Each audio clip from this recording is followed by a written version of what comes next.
members of the group. His name's Ozzy. He's one of 13 that we're taking care of here. Yep. And these guys, they are part of a very complex but very interesting family unit. Basically, you have a number of males and females living together, and they all are able to either work together, find food, even groom each other, keep each other safe. But they do also like to compete with each other for resources. So you'll have a few that are going to be a little bit more likely to, say, have mates or have some food that's going to be first available. Ozzy, for example, he tends to be one of the higher ranking guys. And that's Wilma. He tends to like hang around her. She's the very most popular of the females here. But these guys come from South America, so they are found in the continent just below this one here. And they live in jungles mainly around countries like Brazil. So these guys are very curious, very intuitive. They are very ingenious. They will use tools in order to, in fact, solve problems. Yes, Winter, you might do that. And they'll either have those just in their hands, say like trying to get some bugs out of rocks, or they'll even use their tails as something that can hold objects, or even be able to climb around. They'll actually use it as a fifth limb. So sometimes you'll see these guys, you'll see how that tail curls. Yeah, they can actually grab things just like our hands can. So some of them will actually be able to carry things around in that tail. Nicole, she's actually usually around the front. We have Nancy right back there and Nevin. But every once in a while you'll see them have like a biscuit or even a rock or a stick, just carrying that around with them. That's awesome. Yeah. And in fact, actually, speaking of those leaves, something very interesting that our guy Ozzy over here knows how to do. As I mentioned, they're very intelligent animals, and they do understand concepts that once we thought was just reserved to humans, but not at all. Transactions, for example. He knows that if he finds trash in his environment, he can give that to us, and we'll give him something high value, like grapes or Brazil nuts or something that they really, really love. That's cool. But here's the kicker to it. Not only will he do that with trash, he'll also do it with leaves, especially with newer keepers. Because what ends up happening is if he's able to get that leaf to be traded for a grape, he's got hundreds of leaves. And now he knows he has all the money to get what he wants. That's awesome. And in fact, if she shows up here, her name is Lance. She was actually part of a research study. In fact, these guys all came to us from research facilities. And she actually was in a fairness study. So they actually were able to see if animals like capuchins understand concepts like fairness. And it turns out they seem to, at least to some degree. They actually did a training regimen. She was given the same reward as another one of her, or as a female right next to her. And, oh, yes, you are just waiting. You're like, give me something. But they do the same training regimen, get the same reward, but one day they changed it to where the same training regimen, one got a higher quality item than Lance. And so once she saw that she was getting essentially ripped off, she wouldn't accept the original item, which was a cucumber. So basically, grape, high value, that's what her friend was given for the same task, but she noticed that she got a lower quality item, so she kept throwing it away until they gave her the grape. Yep, they are very complicated, but they're very, very cool animals to get to know. That is awesome. Very smart. The other thing about them is they are a species that a lot of people see them, or at least similar species, like the white-fronted capuchins in movies, and they look like they'd be like a really, really cool pet. Well, no. Some of the big reasons is they are very strong for their size. They also like to destroy. They also like to do something called urine washing. So if you see them sort of look like they're like walking around and it looks like their hands are sticky, there's a reason for it. Gives them better grip and also puts their scent everywhere. Huh, that's pretty cool. Do you have any questions? Do you have any questions? He's the right guy to ask. How often do you guys feed them? So they actually get 2 main feedings, but we also do have some enrichment that will be sent out at different portions of the day. Usually we try to change up exactly when, just so that things are kept a little bit more randomized for them. But usually there's at least one in the morning and evening. So out on Habitat, we'll have a whole bunch of food for them, and looks like they've already eaten most of it. Hi, Winter. That's Winter, by the way, being very flirty right now.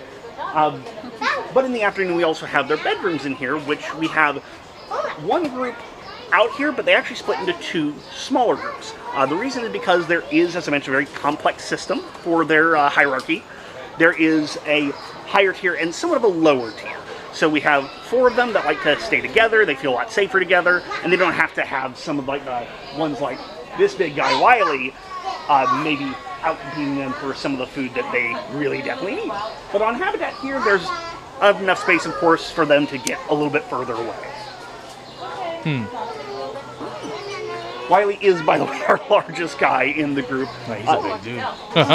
Still fairly on the young side, but he's another one who was born pretty high ranking into the group, so he usually enjoys a pretty nice spot. But every once in a while, he still has to compete with the others, since he is just one of the 13, though he usually has pretty good family backing. Oh, hello, Winter, yes. So right now she's likely cycling, so she is very flirty, filled with feelings, lots of hormones.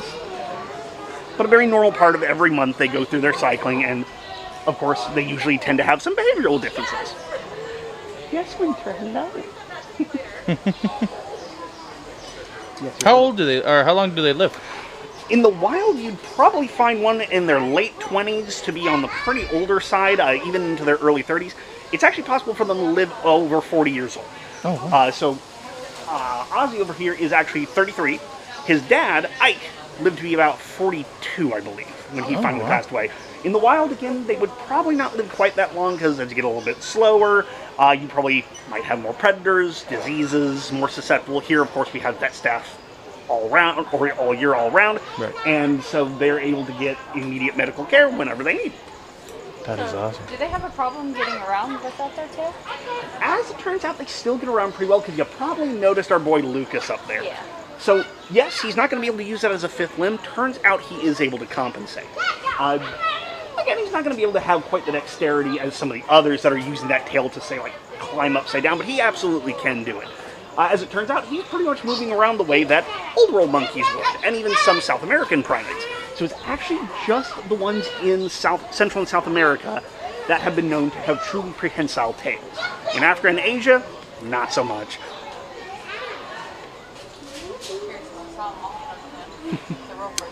Yep, he's actually been doing very, very well.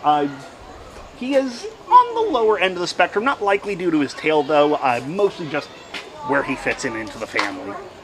Oh, because there's so many in there. Was he born that way, or did? No, his there was an infection. I can't remember what the injury was for him, but an injury, an infection, and the choice was made, to amputate. Otherwise, necrosis in the caudal vertebra, very bad news. Gotcha. Can stand next to me, and remember how you were watching Wildcrats? Matthew's like a real wildcat. He knows all capuchin creature powers. Bubby. Yeah, actually, one of the real fun things that I like to do is they'll take rocks and they'll smash open pine nuts, or palm nuts, I should say. Here they'll use that for just about anything, but if we give them, say, like a Brazil nut, very, very hard, they can take rocks and they'll smash them, or they'll just find a nice high vantage point and they'll either chuck them or they'll find something to hammer it against. That is really cool. I wonder if they use the fence a lot. No. They use it a lot for climbing, but when it comes to destruction, they have a number of ways. The biggest one, especially if they have like a gourd, is they'll take the gourd, highest point, chuck the gourd down. Yep, so we usually find things smashed a lot, which is entirely understandable. Capuchin's problem-solving strategy is either solve the puzzle or break the puzzle. Both work for them just fine. I was about to say, I think that's my spirit animal. It's like totally natural behaviors. Like, Hey, that I lug nut studied doesn't abroad come in off? Costa Rica, and the capuchins there, when we walked under certain trees, they would spill the bromeliads on us. Yep. I hope it was bromeliad. And then shake the branches at us. And they were troops of like 20 or 30, and they were all just like, I would be like, I'm going to take this fence. They find me. We'd still do it. I know, right? Fine. Oh, this is Lance, by the way. This is the one that was part of the study. Hi, girl. Yeah, telling them apart takes some work because there are 13 of them, but they are they're very, very, very big personalities. So that's one of the big ways to tell them apart too. I definitely understand that, especially when you're working with the same or various of the same species. It it becomes a bit of a pain to try to remember everybody. That's why we have a label maker. Yeah, this is why I have a label maker. Yep. Again, it takes some time, and like I said, this is just one of several different capuchin species. Actually, there's two main groupings now. White-fronted capuchins are a little bit more on the slender side. They're gracile capuchins. These guys are the robust capuchins, so they're a little bit bigger and heavier.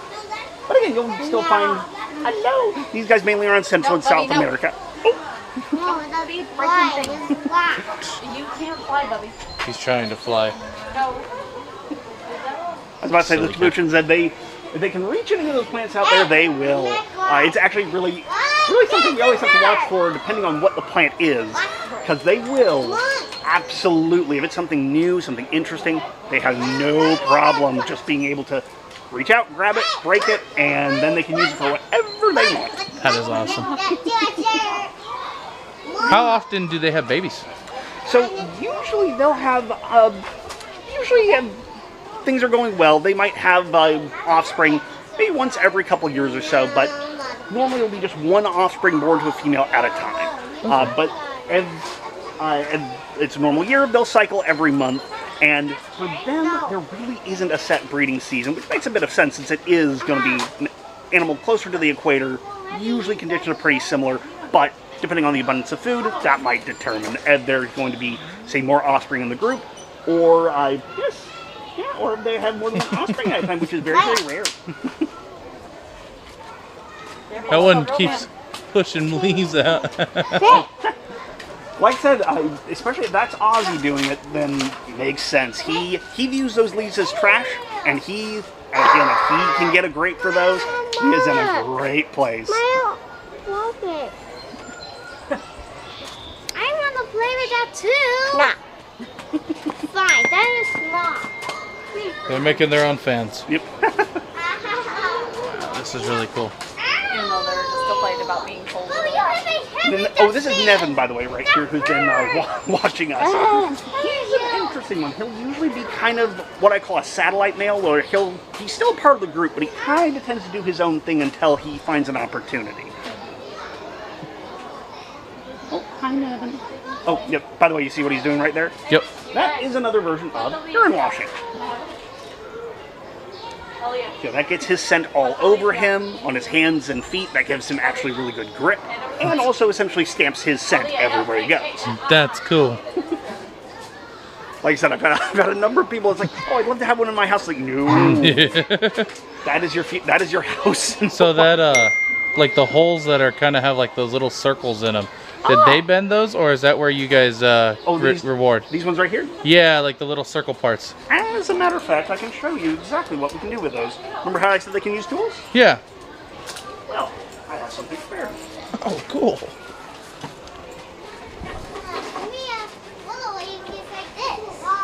Maybe get a little leaf out of that. No, stay. For you. What we have Watch here. them play with some sticks like you're playing with one? We'll give them the tools first, and then we'll give them what they use it for here in just a second. Now, granted, they'll find ways to get sticks on their own, but this helps prevent them from destroying the rest of everything.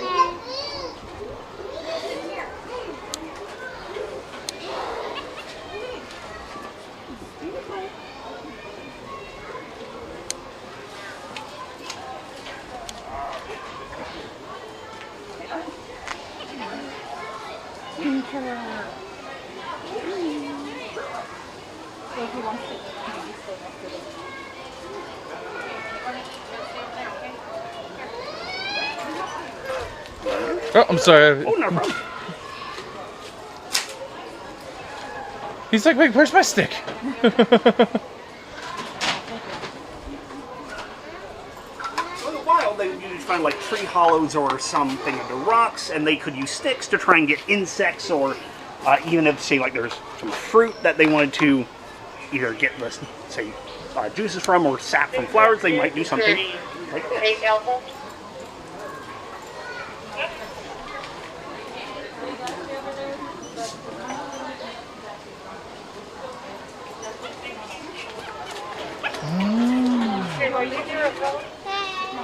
Look at him. So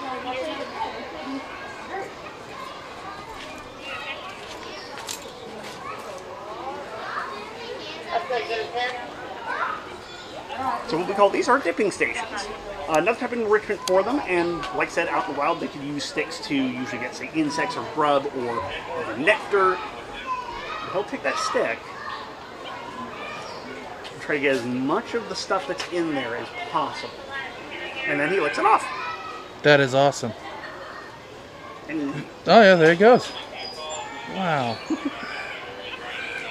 but also look at what Nevin's doing over there. They don't just use the stick, they'll shape the stick the way that they want. Take off extra branches that they think don't need to be there, or try to even bend it into a crook if they think they could, like, sweep something. Oh, that is really cool.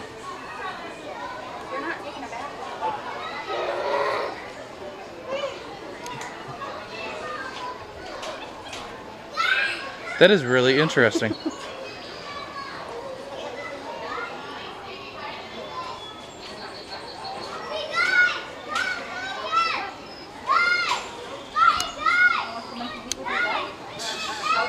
So right now we have some rice baby food. But it can be peanut butter, it can be cinnamon oatmeal. Not anything that could be mashed up and put in there. with a stick. That is awesome. And that's definitely like really good enrichment for them. To have to like work for it and think of how they're gonna get their way into it. That is cool. I do something similar with the monitored lizards that I work with. Oh, nice. I kind of like I'll put like food inside cork bark or like in actual like in a box or something like that, and then watch them like have to figure out either they like some of the younger ones, they have to figure out like how to flip it or how to stick their hand in there to pull the food out. And so like because monitor species are very, very intelligent animals, and so that's how we try to get their mind thinking in captivity and kind of keep them enriched. And so seeing it in other species doing it this way is really, really cool. No, it's awesome. There's actually, sometimes we discover a few things with this enrichment too, as in finding out behaviors we didn't quite expect. If you were to take, say, Tabasco sauce and smear that onto browse leaves and put it in there with them, they'll actually start to anoint themselves with it. Oh. And it turns out that capsaicin, as well as other chemicals similar to it, or even chemicals found in, say, onions, they'll rub that on themselves, and most of the research seems to indicate that it's likely for insect repellent. Really? Yep. So they'll just rub it all on themselves. Even when they sniff it, they do a lot of salivating, so definitely they get that reaction, but they'll just start anointing themselves with it. Ozzy will even wipe some on his tail and do what I call the car wash, where he just starts wiping his tail all over it. That is awesome. That's one way to adapt to these mosquitoes and stuff. Yeah. And especially in Central and South America, a lot of biting insects down there. That is really cool. Yes, hi, Whitey.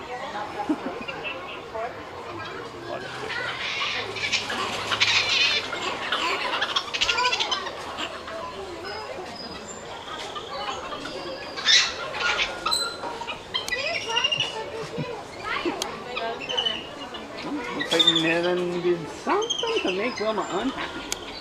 Oh, I think he stole their stick because he broke his twice and then he couldn't get in anymore, so he stole their stick and ran.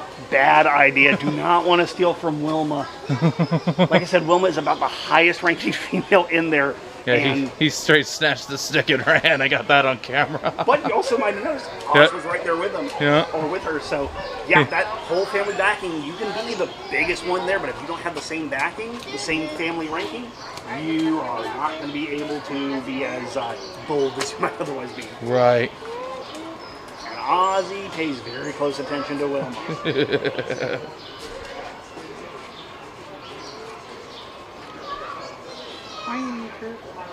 That is really awesome.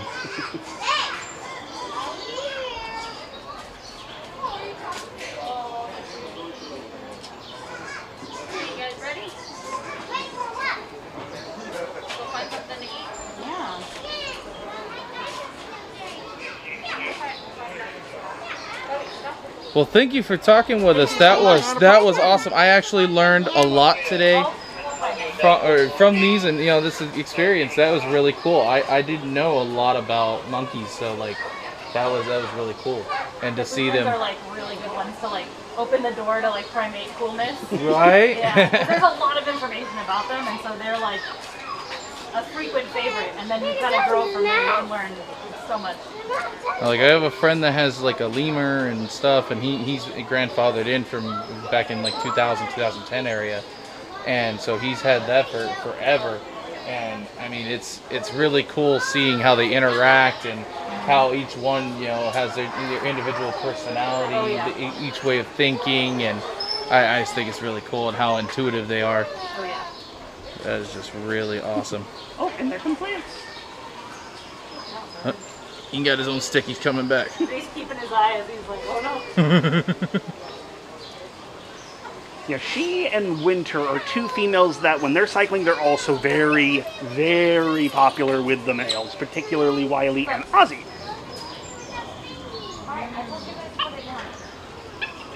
Yep. Yeah. I always think of capuchins as like the gateway primate. And listening to them communicate to each other is pretty cool.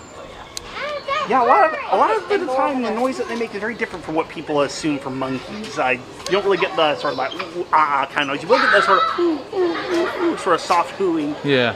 But a lot of it is a lot of chirps and squeaks and clicks, and a lot of screeches. Oh, Look at him go.